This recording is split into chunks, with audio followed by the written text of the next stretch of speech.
Monsieur Walker, votre fils Miguel a été transporté à l'hôpital. La voix du policier semblait trop professionnelle, du genre que l'on utilise lorsque quelque chose a très mal tourné. Il est stable, mais vous devez venir immédiatement. Stable. Ce mot m'est tombé sur l'estomac comme une pierre. Stable signifie que cela aurait pu être pire. Bien pire. J'étais en pleine réunion commerciale lorsque mon téléphone a sonné. Numéro inconnu local. J'ai failli ignorer l'appel, failli le laisser aller sur la messagerie vocale. Le genre de failli qui vous hante pendant des années. Que s'est-il passé? Ai-je demandé, me levant déjà de ma chaise, laissant tomber mes papiers par terre. Nous t'expliquerons quand tu arriveras. Encore une chose, le véhicule impliqué est enregistré à ton nom. L'appel s'est terminé avant que je puisse demander ce que cela signifiait. Je m'appelle Kevin, j'ai 32 ans et je viens de découvrir qu'être un bon frère peut coûter la vie à mon fils.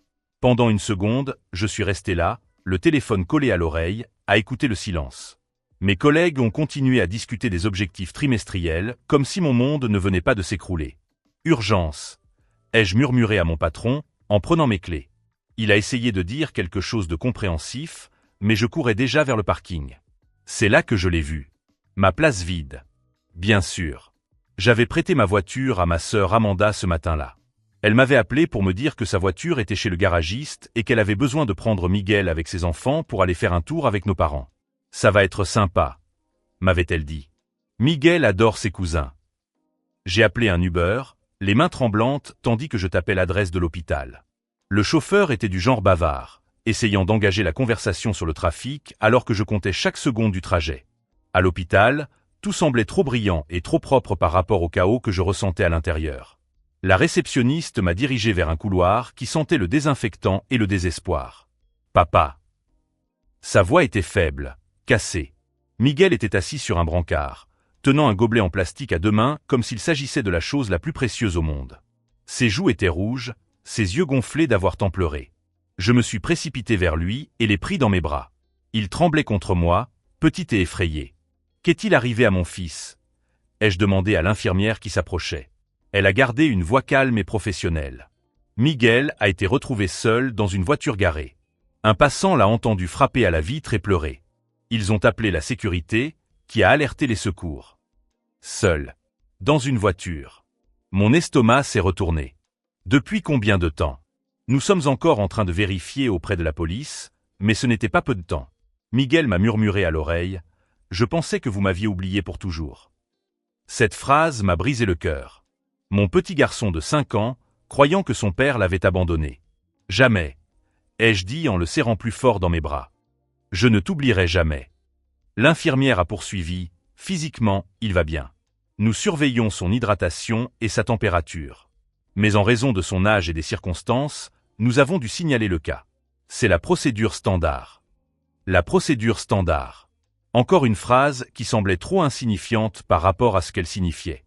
J'ai pris mon téléphone et j'ai appelé Amanda. Elle a répondu à la 3e sonnerie, d'une voix joyeuse et insouciante. Kevin, tu aurais dû voir cet endroit. Les enfants se sont tellement amusés. Où est Miguel? Ai-je demandé directement. Une pause. Pas alarmante. Juste le temps de décider de l'effort à fournir pour répondre. Il est dans la voiture. On lui a dit de rester là. Mon sang s'est glacé. Pourquoi? Oh, allez, a-t-elle soupiré, déjà agacée. Il a fait des caprices toute l'après-midi, se plaignant de tout. On avait besoin d'un peu de répit. Un peu de temps. Elle avait besoin d'un peu de temps. Avec mon fils de 5 ans. Et vous l'avez laissé enfermé dans la voiture. Juste un petit moment, a-t-elle répondu comme si cela allait de soi. Il avait besoin de se calmer. Puis elle a ri. Un rire désinvolte, insouciant. En fait, c'était génial. On s'est bien amusé sans ses caprices. C'est à ce moment-là que j'ai dit, très clairement, Miguel est à l'hôpital. Silence total. Quoi? Non, ce n'est pas possible. La police m'a appelé. Je suis avec lui en ce moment. Ce n'est pas possible, a-t-elle immédiatement répondu. Nous l'avons laissé à l'ombre. La fenêtre était ouverte. Il était seul, ai-je dit. Un inconnu a dû appeler à l'aide. Une autre pause. Différente cette fois-ci. Mais il va bien, n'est-ce pas? A rapidement demandé Amanda. Je veux dire, il ne lui est rien arrivé de grave. Et voilà. La question qu'elle avait choisi de poser. Pas comment il se sentait, pas s'il avait eu peur. Juste si cela pouvait encore être minimisé. Il pensait qu'il avait été abandonné. Ai-je dit. Tu vois? Tu exagères encore. Tu fais toujours une tempête dans un verre d'eau. J'ai raccroché. J'ai regardé Miguel, qui me tenait la main comme si j'allais disparaître à tout moment. Ce n'était pas la première fois que ma famille traitait quelque chose de grave comme insignifiant. C'était juste la première fois qu'il le faisait avec mon fils. Si vous aimez cette histoire sur la façon dont j'ai protégé mon fils alors que ma propre famille m'avait laissé tomber, n'oubliez pas de vous abonner à la chaîne pour découvrir comment j'ai transformé leur arrogance en la chute la plus satisfaisante que vous ayez jamais vue. Car à ce moment-là, en regardant mon fils traumatisé, j'ai pris une décision qui allait tout changer. Ils pensaient pouvoir minimiser ce qu'ils avaient fait. Ils se trompaient lourdement. Pendant les 20 minutes qui ont suivi, alors que Miguel somnolait sur mes genoux dans la salle d'attente, mon téléphone n'a pas cessé de sonner. C'était d'abord ma mère. Kevin, mon chéri, Amanda m'a dit que tu exagérais à propos de Miguel. Sa voix avait ce ton condescendant que je connaissais depuis mon enfance. Elle a dit que vous faisiez tout un drame pour rien. Maman, il était enfermé dans la voiture pendant des heures. En plein été. Mais il était à l'ombre, a-t-elle insisté, comme si cela réglait tout. Et vous savez à quel point Miguel peut être dramatique parfois. Dramatique. Mon fils de 5 ans était dramatique parce qu'il pleurait enfermé dans une voiture. La police est impliquée, ai-je dit, en essayant de parler à voix basse pour ne pas réveiller Miguel. C'est justement le problème, s'est-elle exclamée. Vous auriez dû régler ça en famille. Maintenant, Amanda risque d'avoir des problèmes au travail. Amanda travaillait dans une crèche. L'ironie ne m'a pas échappé. Elle aurait dû y penser avant. Kevin Alexander Walker, a-t-elle utilisé mon nom complet, l'arme secrète pour me faire sentir comme un enfant rebelle? Tu as toujours été le frère responsable. Pourquoi crées-tu des problèmes maintenant? J'ai toujours été le frère responsable. Cette phrase a résonné dans ma tête après avoir raccroché. C'était moi qui terminais mes études universitaires pendant qu'Amanda se découvrait en voyageant à travers l'Europe avec l'argent de nos parents. C'est moi qui ai trouvé un emploi stable pendant qu'elle changeait de cursus chaque semestre. C'est moi qui envoyais de l'argent chaque mois pour aider à payer les dépenses du ménage, alors qu'elle vivait encore chez eux à 35 ans. Et quand mon ex-femme Sarah m'a quitté, emportant rien d'autre qu'une valise et laissant Miguel avec moi, qui s'est occupé de tout, qui a appris à faire des tresses dans ses cheveux, à cuisiner des nuggets en forme de dinosaure, à gérer ses cauchemars nocturnes. Moi. Amanda venait de temps en temps jouer les tantes sympas, lui achetant des cadeaux coûteux, puis disparaissait quand Miguel commençait à faire des caprices ou avait besoin d'un bain. Mon père m'a appelé peu après. « Fiston, ta mère est très en colère. » Il commençait toujours comme ça, comme si son opinion était un fait météorologique que nous devions tous accepter. Tu sais comment Amanda peut être impulsive. Mais elle aime Miguel. L'amour, ce n'est pas laisser un enfant enfermé dans une voiture, papa. Ils s'amusaient. Ils ont perdu la notion du temps. Ils ont perdu la notion du temps. Comme si Miguel était un chien laissé dans le jardin. Et si quelque chose lui était arrivé? Une longue pause. Très longue. Mais rien ne lui est arrivé, a-t-il finalement répondu. Et maintenant, tu en fais une crise inutile. Inutile. Kevin, tu as toujours été si intense à propos de ces choses-là. Tu te souviens quand tu avais 10 ans et que tu as appelé la police parce qu'Amanda t'avait enfermé dans la cave? Je m'en souvenais. Amanda avait 12 ans et avait décidé que ce serait amusant de m'enfermer là-bas pendant une fête qu'elle organisait pendant que nos parents étaient absents. Je suis resté 3 heures dans le noir, à crier, pendant qu'elle et ses amis faisaient du bruit au-dessus de moi. Quand j'ai enfin pu sortir et que j'ai raconté l'histoire à nos parents, ils ont dit que j'exagérais et que les enfants font ça. Amanda n'a jamais été punie. On m'a traité de « dramatique » pendant des semaines. C'était différent, ai-je murmuré, même si je savais que ce n'était pas le cas. C'était exactement le même schéma. Kevin, écoute. Amanda est vraiment désolée. Elle veut juste que ça passe. Que ça passe. Comme s'il s'agissait d'une tempête dont il fallait simplement attendre la fin. Et toi? Que penses-tu qu'il devrait se passer? Une autre pause. Plus courte cette fois-ci. Je pense que tu devrais penser à la famille. La famille. Le mot magique qu'ils utilisaient toujours quand ils voulaient me faire avaler une injustice. J'ai raccroché et j'ai regardé Miguel. Il s'était réveillé et m'observait de ses grands yeux sérieux. « Papa, j'ai fait quelque chose de mal ?» a-t-il demandé doucement. Mon cœur s'est brisé. « Non, mon amour. Tu n'as rien fait de mal. Jamais. Alors pourquoi m'ont-ils laissé seul ?» Cette question m'a détruit de l'intérieur. Comment expliquer à un enfant de 5 ans que certains adultes ne se soucient tout simplement pas assez de lui? Comment lui dire que sa propre famille a jugé plus pratique de l'ignorer plutôt que de s'occuper de lui? Parfois, les gens font de mauvais choix, ai-je dit, en choisissant chaque mot avec soin. Mais ce n'est pas ta faute. Il a acquiescé, mais j'ai vu qu'il ne comprenait pas encore tout à fait. Comment aurait-il pu? Il vivait encore dans un monde où les adultes étaient automatiquement protecteurs, où la famille était synonyme de sécurité. Mon téléphone a sonné à nouveau. Amanda. Kevin, nous devons parler. Sa voix était différente maintenant. Moins décontractée, plus calculée. Nous sommes en train de parler. En personne. Vous créez un énorme problème à partir de rien, mais cela pourrait affecter mon emploi. Vous auriez peut-être dû y penser avant de laisser mon fils enfermé dans une voiture. Il est resté 20 minutes, s'écria-t-elle. 20 minutes. Et tu agis comme si j'étais une sorte de monstre. 20 minutes. C'était la première fois qu'elle admettait une durée précise. Je savais que c'était un mensonge. Le policier avait mentionné, ce n'était pas peu de temps. Et Miguel était trop déshydraté pour que cela n'ait duré que 20 minutes. La police a dit que c'était bien plus que ça. La police a exagéré. Vous savez comment ils sont. Bien sûr. Maintenant, c'était la faute de la police qui faisait son travail. Amanda, il a cru qu'il avait été abandonné. Il est aussi dramatique que son père, dit-elle d'une voix venimeuse. Sarah le savait. C'est pour ça qu'elle est partie. Ce fut un coup de poing dans l'estomac. Mon ex-femme était un sujet tabou, surtout devant Miguel. Mais Amanda savait toujours exactement où frapper pour faire mal. N'ose même pas, ai-je dit entre mes dents. C'est la vérité, Kevin. Vous faites tous les deux une tempête dans un verre d'eau. C'est pour ça que personne ne vous supporte très longtemps. Miguel m'a regardé d'un air perplexe. Il avait entendu. C'est à ce moment-là que quelque chose s'est cristallisé en moi. Une clarté froide et absolue. Il n'allait pas changer. Il n'avait jamais changé. J'avais passé 32 ans à être le frère responsable, celui qui résolvait les problèmes, celui qui maintenait la paix. Et ils avaient passé ces mêmes années à me traiter comme un paillasson émotionnel.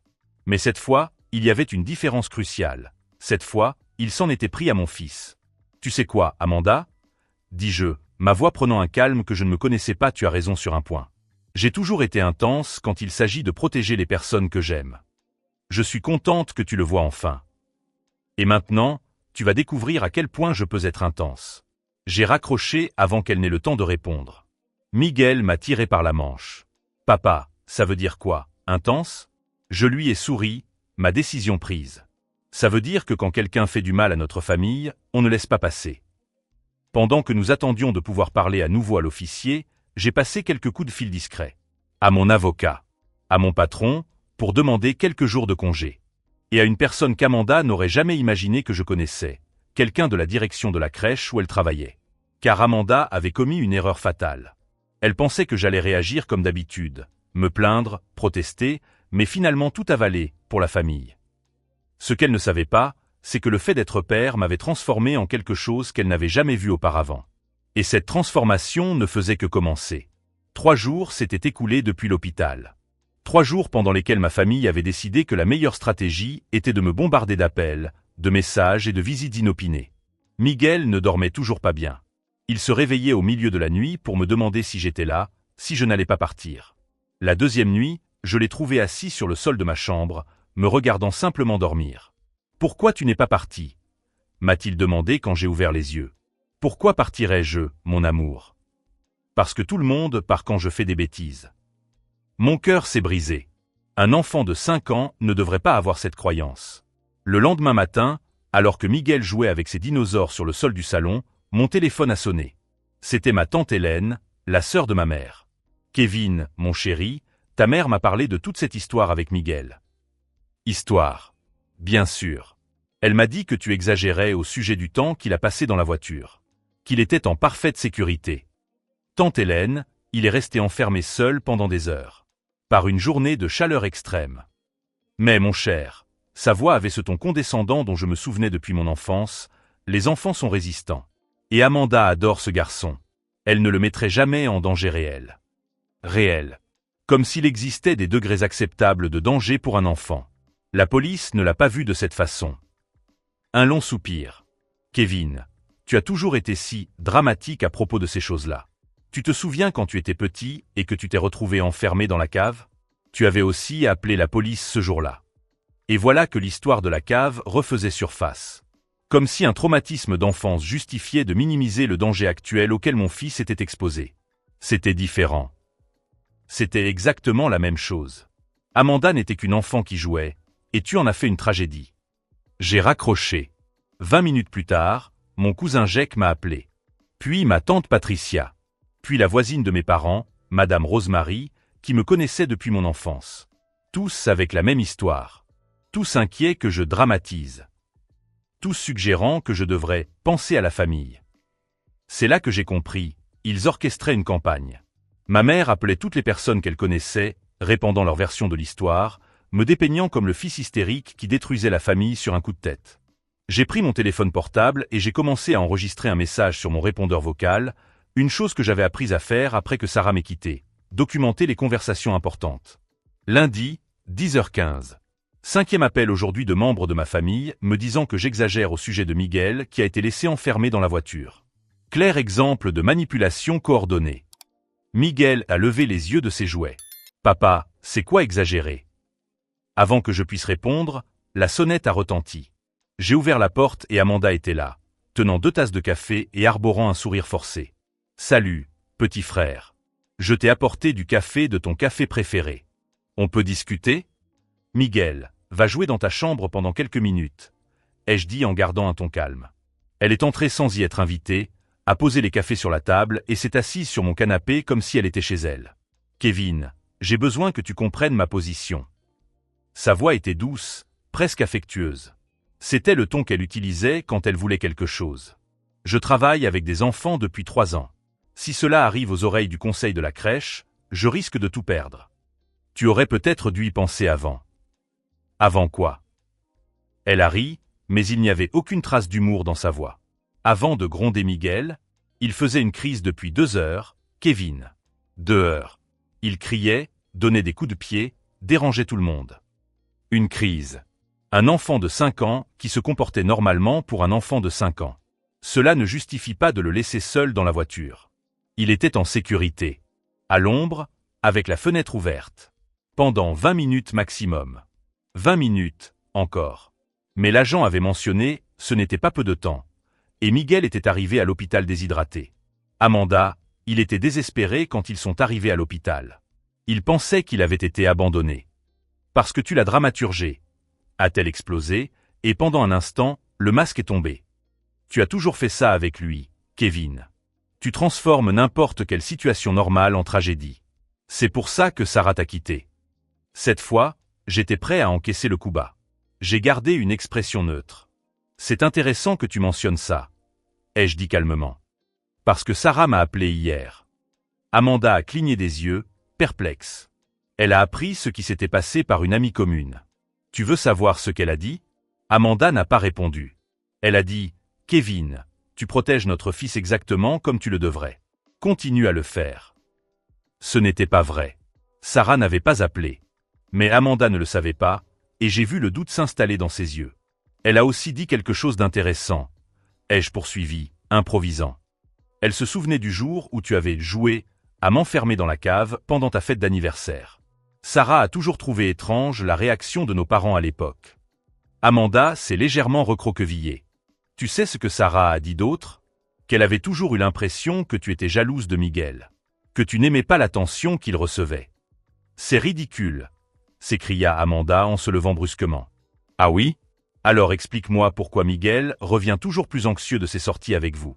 Pourquoi il a recommencé à faire pipi au lit après la dernière fois qu'il a dormi chez ses grands-parents? Pourquoi il m'a demandé la semaine dernière si j'allais le donner, comme tante Amanda a dit que ça arrivait aux enfants qui faisaient trop de bêtises. Son visage pâlit. J'avais mis dans le mille. Je n'ai jamais dit ça. Miguel ne ment pas, Amanda. Il n'a pas encore appris à le faire. Elle ouvrit et ferma la bouche plusieurs fois, cherchant ses mots. Kevin, tu sors ça de son contexte. Je ne faisais que l'éduquer. Menacer un enfant de 5 ans de l'abandonner, ce n'est pas de l'éducation. J'ai juste dit que les enfants qui ne se comportent pas bien doivent parfois être placés dans des familles qui savent mieux s'occuper d'eux. La voilà. La confession. J'ai discrètement pris mon téléphone et appuyé sur enregistrer. Alors tu admets avoir menacé mon fils de l'abandonner. Ce n'était pas une menace. C'était juste une leçon de vie. Et le laisser enfermé dans la voiture était aussi une leçon de vie. Il devait apprendre que ses actes ont des conséquences. Il a 5 ans, Amanda. Et alors? J'ai appris ça à 4 ans. J'ai retenu mon souffle pendant une seconde. Qu'avez-vous appris à 4 ans? Elle a réalisé ce qu'elle venait de dire. Son visage s'est fermé. Rien. Oublie ça. Non, Amanda. Que t'est-il arrivé à 4 ans? Un long silence. Très long. Nos parents ont fait la même chose avec toi, n'est-ce pas? Elle a détourné le regard. Combien de fois t'ont-ils laissé enfermer seul pour t'apprendre une leçon? C'était différent, a-t-elle murmuré. Je le méritais. Mon Dieu, c'était bien pire que ce que j'imaginais. Personne ne mérite ça, Amanda. Tu avais 4 ans. Tu ne comprends pas. Elle se tourna vers moi, les yeux brillants. J'étais une enfant difficile. Nos parents devaient me discipliner. Et voilà la racine du problème. Amanda n'était pas simplement cruelle avec Miguel. Elle reproduisait un schéma qu'elle avait appris dans son enfance. Un schéma auquel j'avais apparemment échappé parce que j'étais plus jeune ou plus sage. Amanda, dis-je doucement, tu sais que ce n'était pas juste, n'est-ce pas? Ce qu'ils t'ont fait? Pendant un instant, juste un instant, j'ai vu l'enfant blessé derrière le masque de l'adulte. Mais elle s'est alors redressée, reprenant sa position défensive. Ça a marché, non? Je suis devenue une adulte responsable. Une adulte responsable qui laissait des enfants de 5 ans enfermés dans des voitures. Amanda, tu as besoin d'aide. D'une thérapie. De quelqu'un qui t'aide à surmonter ça. Je n'ai pas besoin de thérapie, a-t-elle crié. J'ai besoin que mon frère arrête d'essayer de détruire ma vie à cause de 20 minutes dans une voiture à l'ombre. 20 minutes, encore. Mais maintenant, je savais que ce n'était pas 20 minutes et que ce n'était pas une question de temps. Il s'agissait d'un schéma d'abus qui se perpétuait à travers les générations. Elle est sortie en claquant la porte. Je suis allé dans la chambre de Miguel. Il était assis sur son lit, serrant son dinosaure préféré dans ses bras. « Papa !» tante Amanda criait. « Un peu, oui. » Elle était en colère contre moi? Non, mon chéri. Elle n'était pas en colère contre toi. Il réfléchit un instant. « Papa, tu ne me laisseras jamais seul dans la voiture, n'est-ce pas? Jamais. Même si je fais des bêtises? Même si tu fais la plus grosse bêtise du monde. » Il a souri, et c'était la première fois que je le voyais vraiment sourire depuis l'hôpital. Ce soir-là, après que Miguel se soit endormi, je me suis assis à la table de la cuisine avec mon ordinateur portable. J'ai ouvert un nouveau document et j'ai commencé à écrire. Tout. Depuis l'appel de l'hôpital jusqu'à la conversation avec Amanda aujourd'hui. Les dates, les heures, ce qui a été dit, les réactions. J'ai également écrit sur le schéma que je voyais se dessiner. Les appels coordonnés. Les tentatives de manipulation. La révélation sur l'enfance d'Amanda. À 2 heures du matin, mon téléphone a sonné. Numéro inconnu. Allô? Kevin? Ici l'officier Miller. Je sais qu'il est tard, mais vous devez savoir. Nous avons obtenu l'enregistrement de sécurité du parking où l'incident s'est produit. Mon cœur s'est emballé. Miguel est resté seul dans la voiture pendant 3 heures et 40 minutes. À une température de 38 degrés. Les vitres étaient fermées et non ouvertes comme l'a prétendu sa famille. 3 heures et 40 minutes. Pas 20 minutes. Il y a plus, a-t-il poursuivi. Nous avons analysé les images. Votre sœur et vos parents sont passés devant la voiture 2 fois pendant cette période. Ils savaient que Miguel était là. Ils sont passés devant la voiture. Ils ont vu mon fils. Et ils ont continué à marcher. Nous allons formaliser les accusations demain. Négligence envers un enfant au 1er degré. J'ai raccroché le téléphone et j'ai regardé le document sur mon ordinateur portable. 3 heures et 40 minutes. Mon fils de 5 ans, seul, effrayé, pensant qu'il avait été abandonné. Pendant que sa propre famille s'amusait, sachant qu'il était là. C'est à ce moment-là que j'ai pris la décision qui allait tout changer. Je n'allais pas seulement protéger Miguel. J'allais m'assurer que ce type d'abus cesse ici. Définitivement. Car s'ils étaient capables de faire cela à un enfant, puis de minimiser, mentir et essayer de me manipuler pour étouffer l'affaire, de quoi d'autre étaient-ils capables? Et surtout, à combien d'autres enfants Amanda avait-elle accès grâce à son travail à la crèche? Cette question m'a tenu éveillé jusqu'à l'aube. Parce que j'ai réalisé qu'il ne s'agissait plus seulement de ma famille. Il s'agissait d'empêcher qu'elle fasse la même chose à d'autres enfants. Le lendemain matin, Alors que Miguel prenait son petit déjeuner en silence, mon téléphone a de nouveau sonné. Cette fois, c'était ma mère, et d'après le ton de sa voix, elle n'essayait plus de me convaincre. Elle exigeait. « Kevin, je veux que tu comprennes la gravité de ce que tu fais », m'a-t-elle dit sans même me saluer. Amanda risque de perdre son emploi. Elle ne pourra peut-être plus jamais travailler avec des enfants. C'est peut-être exactement ce qui doit arriver. Un silence glacial. Comment peux-tu dire ça à propos de ta propre sœur? Comment avez-vous pu faire ça à mon fils? Tu dramatises, Kevin. Tu as toujours été comme ça. Sarah avait raison à ton sujet. Et voilà Sarah qui revenait. La carte qu'il jouait toujours quand il voulait me mettre sur la défensive. Maman, j'ai quelque chose de très important à te dire, ai-je dit en gardant une voix calme. J'ai parlé à l'officier Miller hier soir. Et alors? Miguel est resté dans la voiture pendant 3h40. Les caméras de sécurité montrent tout. Les vitres étaient fermées, pas ouvertes comme l'a prétendu Amanda. Silence. Et ce n'est pas tout, ai-je poursuivi. Vous êtes passé 2 fois devant la voiture pendant cette période. Vous avez vu Miguel à l'intérieur et vous avez continué votre chemin. Ce n'est pas vrai. C'est enregistré, maman. En haute définition. J'ai entendu un long soupir, puis un changement de stratégie. Kevin, tu sais que ta sœur a des problèmes. Elle n'est pas méchante, juste perturbée. Après tout ce qui lui est arrivé dans son enfance. Quel problème dans son enfance, maman? Tu le sais bien. Elle a toujours été une enfant difficile. Nous devons être plus fermes avec elle. Ferme comment? Une autre pause. Kevin, cela n'a pas d'importance maintenant. Si, ça en a. Amanda a admis hier que vous faisiez la même chose avec elle quand elle avait 4 ans. Vous la laissiez enfermer seule pour qu'elle apprenne une leçon. C'était différent. En quoi était-ce différent? C'était une autre époque. Les gens élevaient leurs enfants différemment. Maman, tu entends ce que tu dis? Vous justifiez la maltraitance des enfants. Ce n'était pas de la maltraitance, s'écria-t-elle. C'était de la discipline. Et ça a marché. Ça a marché? Amanda a laissé mon fils de 5 ans enfermé dans une voiture en plein été pendant près de 4 heures. Comment ça a pu marcher? Kevin, écoute. Si tu continues comme ça, tu ne seras plus le bienvenu dans cette famille. C'était la 2e fois en 1 semaine qu'il me reniait. Mais cette fois-ci, la menace semblait plus désespérée qu'autoritaire. Maman, dis-je calmement, cette famille a cessé d'exister le moment où vous avez fait passer votre plaisir avant la sécurité de mon fils. J'ai raccroché. Miguel m'a regardé depuis la table du petit déjeuner. Papa, tu es en colère. Pas contre toi, mon amour. Jamais contre toi. À ce moment-là, j'ai pris une décision qui allait tout changer.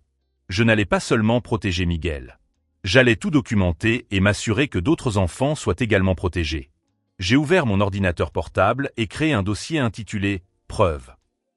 J'ai commencé à tout organiser systématiquement. D'abord, les messages. Des captures d'écran de toutes les conversations où Amanda minimisait ce qui s'était passé. Toutes les fois où ma famille avait essayé de me manipuler pour que je mente. Chaque contradiction sur le temps que Miguel avait passé seul. Ensuite, les enregistrements. J'avais commencé à enregistrer les conversations depuis que Sarah m'avait quitté, une leçon douloureuse sur la protection de ma version des faits.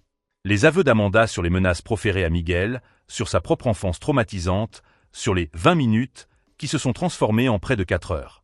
J'ai ensuite appelé le docteur Patricia Chen, la pédiatre de Miguel. Docteur Chen, je suis Kevin Walker, le père de Miguel. J'ai besoin de prendre rendez-vous de toute urgence. Il ne s'agit pas d'une urgence médicale, mais j'ai besoin d'un document officiel attestant des signes de traumatisme. Elle m'a reçu le jour même. Pendant que Miguel jouait dans la salle d'attente, j'ai expliqué au docteur Chen tout ce qui s'était passé. Elle a pris des notes détaillées, documenté les symptômes que Miguel présentait depuis l'incident, les nuits agitées, l'anxiété de séparation, les questions sur l'abandon. « Miguel, » lui a-t-elle dit gentiment, « peux-tu me raconter ce que tu as ressenti dans la voiture ?» « Je pensais que tout le monde m'avait oublié pour toujours, » a-t-il répondu à voix basse. Il faisait très chaud et je n'arrivais pas à ouvrir la fenêtre. Le docteur Chen a noté ces mots mot pour mot. « As-tu frappé à la fenêtre ?» Oui, mais personne n'est venu. J'ai crié, mais personne ne m'a entendu. Encore des notes. Kevin, m'a dit le docteur Chen après coup, ce sont là des manifestations classiques d'un traumatisme infantile. Je vais tout documenter et recommander quelques séances de thérapie ludique pour Miguel. Traumatisme infantile. Officiellement documenté. Ma prochaine étape était le bureau de Marc Rodriguez, l'avocat qui m'avait aidé pendant mon divorce. « Kevin, c'est grave », m'a-t-il dit après que je lui ai tout expliqué. Nous avons une négligence infantile avérée, des preuves d'abus historiques, des tentatives d'entrave à la justice par manipulation. Et le travail d'Amanda. Si elle travaille avec des enfants, cela sera certainement signalé au Conseil d'État. Ils ont une procédure obligatoire pour les employés accusés de négligence envers les enfants. Parfait. Marc, je veux que vous contactiez la directrice de la crèche où travaille Amanda. Ils doivent savoir qu'une de leurs employées fait l'objet d'une enquête pour négligence envers les enfants. Vous êtes sûr? Cela va mettre fin à sa carrière. Elle aurait dû y penser avant de laisser mon fils enfermé dans une voiture. Dans l'après-midi, pendant que Miguel dormait, j'ai passé l'appel le plus difficile. J'ai appelé Sarah. Kevin. Elle semblait surprise. Tout va bien. Je lui ai tout expliqué. L'incident, l'enquête, les tentatives de manipulation de ma famille. Kevin, je suis désolé. C'est terrible. Sarah, j'ai besoin de te poser une question importante. Tu te souviens que je t'avais raconté le jour où Amanda m'avait enfermé dans la cave pendant sa fête? Une pause. Je m'en souviens. Tu avais environ 10 ans, non? Tu m'avais cru. Bien sûr que je t'avais cru. Pourquoi je ne t'aurais pas cru? Parce que mes parents ont dit que je mentais. Ils m'ont puni pour avoir inventé des histoires. Sarah soupira. Kevin, ta famille a toujours été compliquée. Je voyais comment ils te traitaient. Comment ils attendaient toujours de toi que tu sois responsable, que tu résolves tous les problèmes. Tu ne m'as jamais dit ça. Parce que tu les aimais. Et je ne voulais pas être la femme qui créait des problèmes familiaux. Ironique. Elle est restée silencieuse pour ne pas causer de problèmes familiaux, mais au final, notre famille s'est quand même désagrégée. Kevin, tu fais ce qu'il faut en protégeant Miguel. Si tu as besoin de quoi que ce soit, d'une déclaration, d'un témoignage, de quoi que ce soit, appelle-moi. Après l'appel, j'ai organisé tous les contacts que j'avais pris. Le docteur Chen enverrait son rapport médical directement à l'enquête. Marc contactait la crèche et préparait notre défense complète. Sarah était disponible comme témoin sur le comportement historique de ma famille. Mais il y avait encore une personne à qui je devais parler. La plus importante. J'ai appelé la directrice de la crèche où travaillait Amanda. Madame Jennifer Martinez, je m'appelle Kevin Walker. Ma sœur Amanda travaille dans votre crèche. Ah oui, Amanda. C'est l'une de nos employées les plus dévouées. Madame Martinez, je dois vous informer qu'Amanda fait l'objet d'une enquête policière pour négligence envers les enfants. Silence total. Quoi? Je lui ai tout expliqué. L'incident, les presque 4 heures, la température, les tentatives de dissimulation. Monsieur Walker, c'est une accusation très grave. C'est pour cela que je vous appelle. Je sais que vous avez des protocoles pour ce genre de situation. Oui, en effet. Tout employé faisant l'objet d'une enquête pour des questions liées à la sécurité des mineurs est immédiatement suspendu jusqu'à la résolution de l'affaire. Je comprends. Monsieur Walker, puis-je vous demander pourquoi vous nous informez directement? Cela passe généralement par les voies officielles. Parce que j'ai une fille imaginaire qui pourrait être sous votre garde. Ai-je menti? Et si c'était elle qui vivait cela, je voudrais que les parents responsables prennent les mesures qui s'imposent. Si vous suivez ce parcours qui m'a permis de transformer l'arrogance de ma famille en une leçon qu'ils n'oublieront jamais, abonnez-vous à la chaîne, car la suite va vous laisser bouche bée. Lorsque j'ai raccroché, j'ai ressenti quelque chose que je n'avais pas ressenti depuis des semaines. Le contrôle total de la situation. Amanda serait suspendue de ses fonctions le lendemain matin. L'enquête policière avançait avec des preuves irréfutables. Le soutien médical et juridique était documenté. Et ma famille, qui avait toujours compté sur ma tendance à avaler les problèmes pour préserver la paix familiale, était sur le point de découvrir qu'il y avait des limites à tout. Miguel est apparu à la porte de mon bureau improvisé, tenant son dinosaure préféré. « Papa, tu travailles? Je m'occupe de toi, » ai-je répondu. « Comment ça, tu t'occupes de moi? Je m'assure que tu es toujours en sécurité. » Il a souri et est monté sur mes genoux. « Tu es le meilleur papa du monde. » Pendant qu'il se blottissait contre moi, j'ai regardé l'écran de mon ordinateur portable. 17 preuves organisées. 5 témoins alignés. 3 rapports officiels en cours de préparation. C'était mercredi soir. Vendredi, l'enquête serait officialisée. Le lundi suivant, Amanda découvrirait que les actes ont des conséquences réelles. Et ma famille apprendrait que sous-estimer Kevin Walker, le frère responsable, avait été la plus grande erreur qu'elle ait jamais commise. Car ce qu'ils ne savaient pas, c'est que la responsabilité ne signifie pas accepter les abus. Cela signifie protéger ceux que vous aimez, peu importe qui se trouve de l'autre côté. Et je ne faisais que commencer. Le vendredi est arrivé avec un appel qui a tout changé.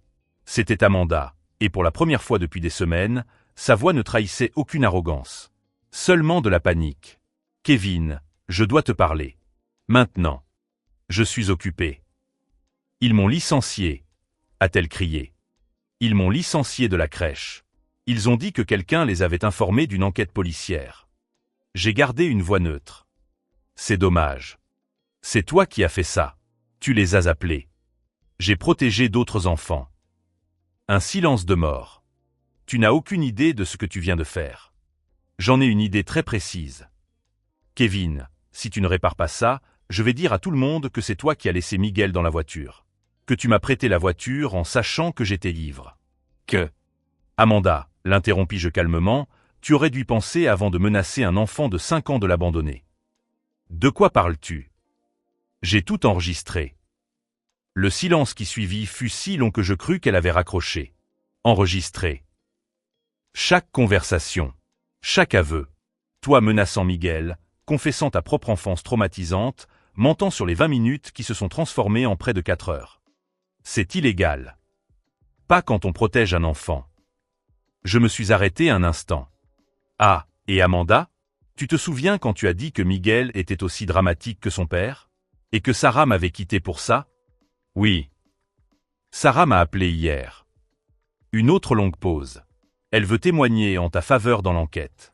Elle a dit qu'elle avait toujours su que tu avais des problèmes avec les enfants, mais qu'elle n'avait jamais osé en parler parce que je lui avais demandé de préserver la paix familiale. Tu mens.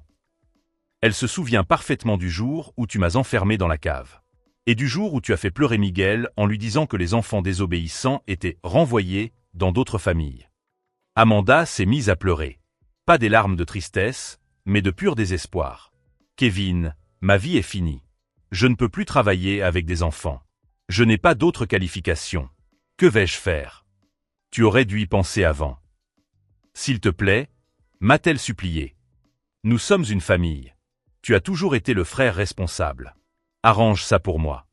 Je suis responsable. C'est pourquoi je ne vais rien arranger. J'ai raccroché. 2 heures plus tard, mon père s'est présenté à ma porte. Sans Amanda, sans ma mère. Juste lui, qui semblait avoir vieilli de 10 ans. Kevin, on peut discuter. Je l'ai laissé entrer, mais je ne lui ai pas proposé de café. Ton fils va bien? A-t-il demandé en regardant autour de lui à la recherche de Miguel. Il est à l'école. Kevin, j'ai besoin que tu comprennes. Amanda a commis une erreur, mais elle ne mérite pas que sa vie soit détruite. Miguel ne méritait pas d'être laissé dans la voiture pendant près de 4 heures. Il a soupiré. Elle a dit que tu avais des enregistrements. Oui. De vos conversations. De tout. Depuis le jour à l'hôpital.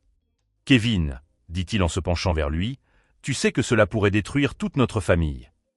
Cette famille s'est détruite le jour où vous avez choisi de protéger Amanda plutôt que Miguel. Ce n'est pas comme ça que ça marche, mon fils. La famille protège la famille. Exactement, papa. C'est pour ça que je protège Miguel. Il resta silencieux pendant un long moment. Que veux-tu? De l'argent? Nous pouvons payer une thérapie pour Miguel, couvrir les frais. Je veux que vous assumiez la responsabilité de ce que vous avez fait. Nous l'avons fait. C'était une erreur. Non, papa. Vous avez passé toute la semaine à essayer de me convaincre que c'était ma faute. Que j'exagérais. Que Miguel était dramatique. J'ai sorti mon téléphone et j'ai commencé à lire un enregistrement. La voix de ma mère a résonné dans la pièce. Tu dois dire que tu étais là. C'était ta voiture. Tu es la mère. C'est plus logique. Le visage de mon père a pâli. On continue. Ai-je demandé, le doigt sur le bouton play. Kevin, arrête. Maintenant, tu vas entendre Amanda admettre qu'elle a menacé Miguel de l'abandonner. Je n'ai pas besoin d'entendre ça. Si, tu dois. J'ai appuyé à nouveau sur play. La voix d'Amanda. J'ai juste dit que les enfants qui ne se comportent pas bien doivent parfois être placés dans des familles qui savent mieux s'occuper d'eux. Et ma réponse, donc tu admets avoir menacé mon fils de l'abandonner. Ce n'était pas une menace. C'était juste une leçon de vie. J'ai mis l'enregistrement en pause et j'ai regardé mon père. Une leçon de vie. Pour un enfant de 5 ans. Kevin. Ce n'est pas encore fini. J'ai relancé la lecture. Amanda, il devait apprendre que ses actes ont des conséquences. Kevin, il a 5 ans, Amanda. Amanda. Et alors? J'ai appris à 4 ans. J'ai de nouveau mis en pause. Elle l'a appris à 4 ans, papa. Qu'avez-vous fait avec elle à 4 ans? Mon père s'est couvert le visage avec les mains. Vous avez fait la même chose avec Amanda quand elle était enfant. Et maintenant, elle a répété le cycle avec Miguel. C'était une autre époque. Arrêtez. Ma voix était plus ferme que je ne le voulais. Arrêtez de justifier la maltraitance des enfants. Il m'a regardé avec une expression que je n'avais jamais vue auparavant. De la peur.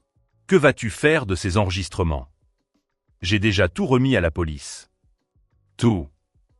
Chaque conversation où vous avez essayé de me manipuler. Chaque mensonge sur le temps que Miguel a passé seul. Chaque tentative pour me faire mentir afin de protéger Amanda. Il s'est levé lentement. Kevin, tu ne comprends pas ce que cela signifie. Je comprends parfaitement. Ta mère pourrait être accusée d'entrave à la justice. C'est possible. Amanda pourrait être emprisonnée. C'est possible. Notre famille va être détruite. Papa, dis-je en me levant également, cette famille est déjà détruite. À partir du moment où vous avez laissé mon fils de 5 ans enfermé dans une voiture en plein été. Il se dirigea vers la porte, s'arrêta et se retourna. Kevin, nous avons toujours été fiers de toi. Tu as toujours été le fils responsable. Et maintenant, je suis responsable de la chose la plus importante de ma vie. Miguel, les enfants. Tous les enfants.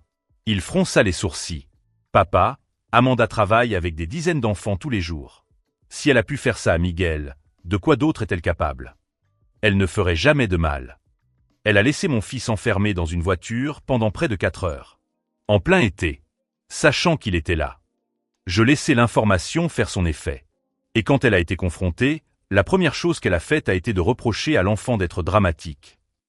Mon père a ouvert la bouche, puis l'a refermée. Les enregistrements que j'ai remis ne contiennent pas seulement des preuves concernant Miguel. Ils contiennent également des aveux d'Amanda selon lesquels elle menace les enfants, qu'elle a appris ses comportements dans sa propre enfance, qu'elle trouve normal de laisser les enfants seuls pour leur donner une leçon. Kevin. Les services sociaux enquêtent non seulement sur l'incident avec Miguel, mais aussi sur l'ensemble des antécédents d'Amanda avec les enfants.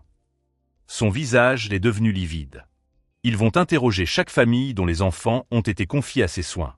Ils vont passer en revue chaque incident, chaque plainte qui a pu être déposée. Ça ne peut pas être aussi grave. Papa, quand une personne qui travaille avec des enfants est accusée de négligence envers les enfants, ils enquêtent sur tout. Toujours. Il s'est appuyé contre le cadre de la porte. Miguel n'était pas le premier enfant qu'Amanda avait blessé. C'était juste la première fois que quelqu'un avait réagi. À ce moment-là, j'ai vu mon père comprendre enfin l'ampleur réelle de ce qui se passait. Combien d'enfants, papa? Combien d'autres enfants a-t-elle effrayé, menacé ou mis en danger pendant que vous détourniez le regard? Il n'a pas répondu. Il ne pouvait pas. La différence, c'est que cette fois, elle s'en est prise à mon fils. Et je ne suis pas un enfant de 4 ans qui accepte les abus comme une leçon de vie. Mon père est parti sans dire un mot. Alors que la porte se refermait, j'ai reçu un message de l'officier Miller. Demain à 9 h. Interrogatoire formel. Votre famille a été convoquée. J'ai regardé par la fenêtre et j'ai vu mon père dans la voiture, toujours garé dans mon allée, parlant au téléphone avec une expression désespérée. Il appelait probablement ma mère, Amanda, n'importe quel avocat qui accepterait de le recevoir un vendredi soir. Mais il était trop tard. Les rouages étaient déjà en marche, et il ne pouvait plus rien faire pour les arrêter. Car pendant qu'il passait des semaines à minimiser, manipuler et mentir, j'ai passé ce temps à documenter, organiser et construire un dossier à toute épreuve. Et demain, pour la première fois de leur vie, ils devraient faire face aux conséquences de leurs actes sans pouvoir blâmer personne d'autre. 6 mois plus tard, ma vie avait complètement changé. Amanda a été condamnée à 2 ans de prison pour négligence envers ses enfants.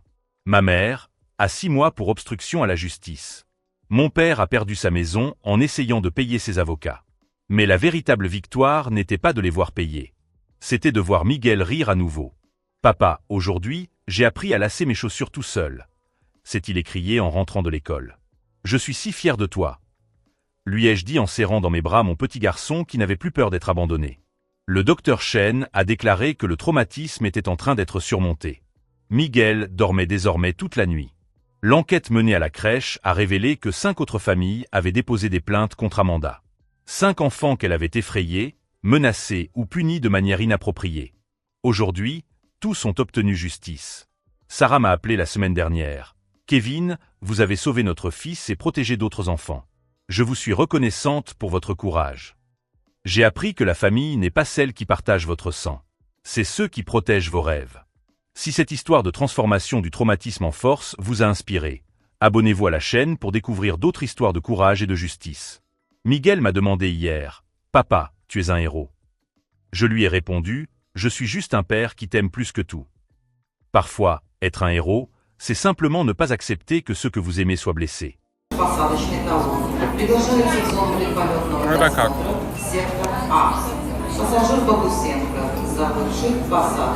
Я вижу. Ой, а что это?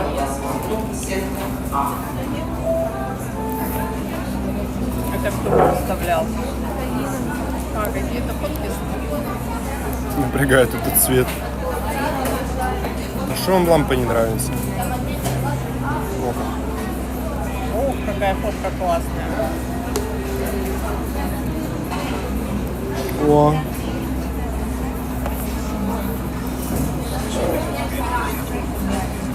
А где? А, вот ты. Да я что ли фоткала? Меня нету. может быть.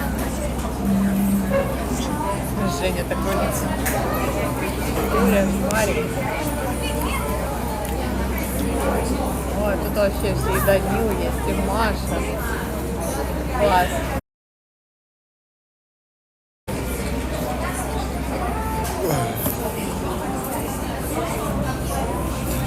Мне за 20 минут пойти в туалет, руки помыть. Мне все равно.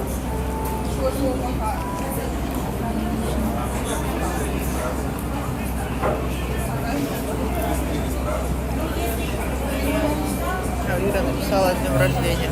О, Что? О, не передай спасибо от них. Что? Нет, Скажи, что у сам. меня интернета нет. а, сейчас.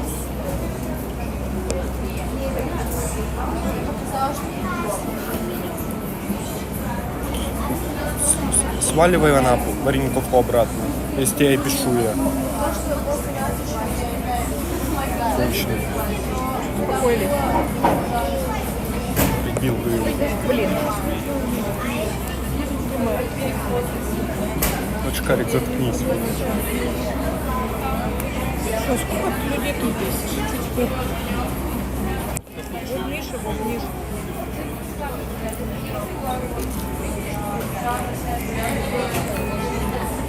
Мне кажется, я пиво не допью. Фигня какая-то.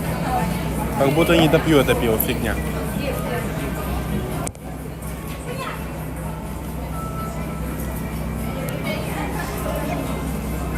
Уважаемые пассажиры, начинайте посадку на рейс номер 459, авиакомпания «Иса» и рейс 459, авиакомпания «Северный». Точно сертификат. Пассажиров приглашают при соблюдении О, приглашаю. просят подготовить посадочный талон Как раз и пассажирскую книгу. Не бывает, успеешь еще. Еще долго будет. Успеем.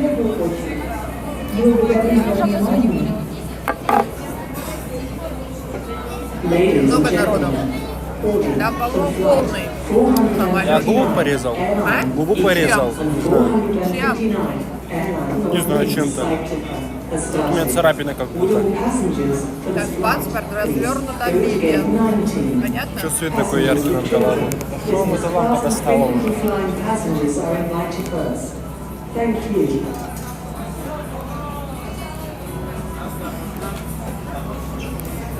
Могу допить? Да. Да. Коляску открыть. Фу. Штаны имбовые у меня. Бачу.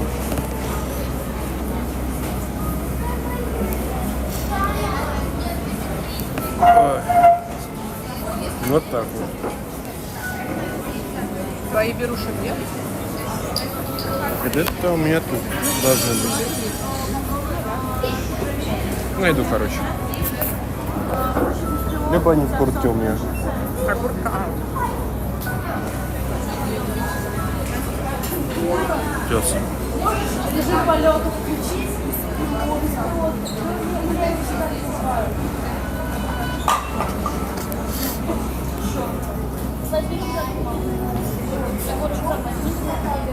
Прикольная тема с освещением, да. Такое освещение и нужно. Где? Тут на стриме было. Прям идеально все видно. О, Все, прячь маму. зачем? Посмотрим, что там. Нечего на маму смотреть.